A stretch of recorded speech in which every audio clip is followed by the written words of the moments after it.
Hey friends, and well, let me be honest, probably before this video is over, some of you will consider me as an enemy. But I wanted to share a couple minutes about my thoughts, not only on the tragedies that we have been experiencing over these past months, and especially these last couple of days with the shootings of our black men, but what I'm coming to learn over my 23-year journey of being a white man, living and ministering amongst my black family here in several inner cities of Chicago. And I'm going to speak very black and white because, let's be honest, it's a black and white issue. I want to take you to the book of Exodus, chapter 1, and I wanted to share a little bit of what took place prior to the rise of Moses. When I read that, it talked about that the Pharaoh became concerned and very fearful that the Hebrew slaves were growing in number and in power.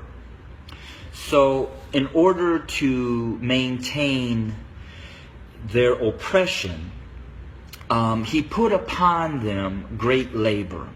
He put upon the Hebrew slaves cruelty to keep them down. However, they still grew. And so he brought together some midwives, and he instructed them that when a Hebrew boy was born, kill him.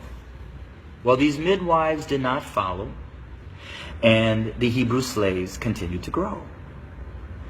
Eventually, the Pharaoh became so hatred and towards those Hebrew slaves that he made a decree.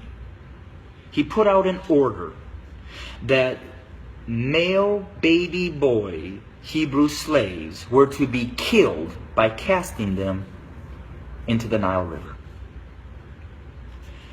Let's look at America.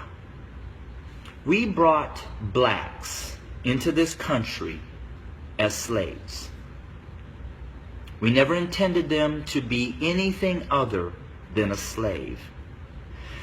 But they began to grow in number and in power, and eventually they fought their way to some freedom. So we became even more cruel. And to keep our black Americans down, we lynched. But yet they rose.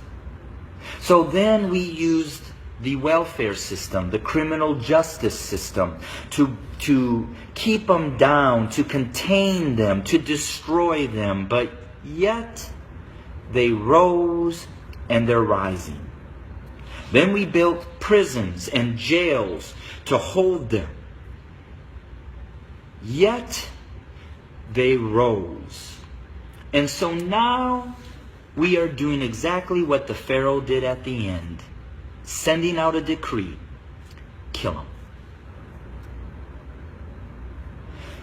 So until we admit that when we wrote this Constitution that all men are created equal, that we never intended to include our black brothers and sisters, our nation may end up facing exactly what the Egyptians faced when they refused to let God's people go.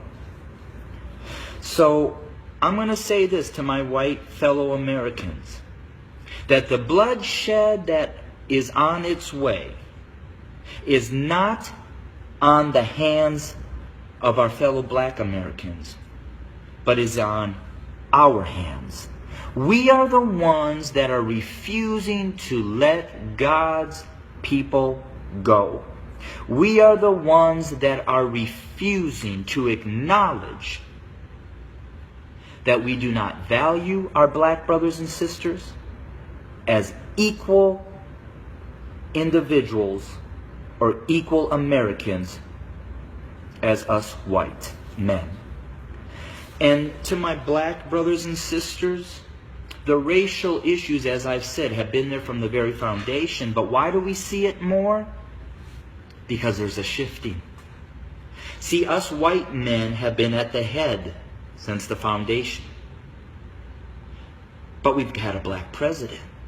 And you know, we've done everything in our power to keep him from really changing things. Now we have another minority rising to the top, a white female. What does that say? Those of us who are white men who have been at the head are now starting to see and fear that we are going to become the tail. And we know what we've done to you. And so now we're fearful that you're going to do to us what we have done to you. But I will say this. I've lived in a black community for 23 years.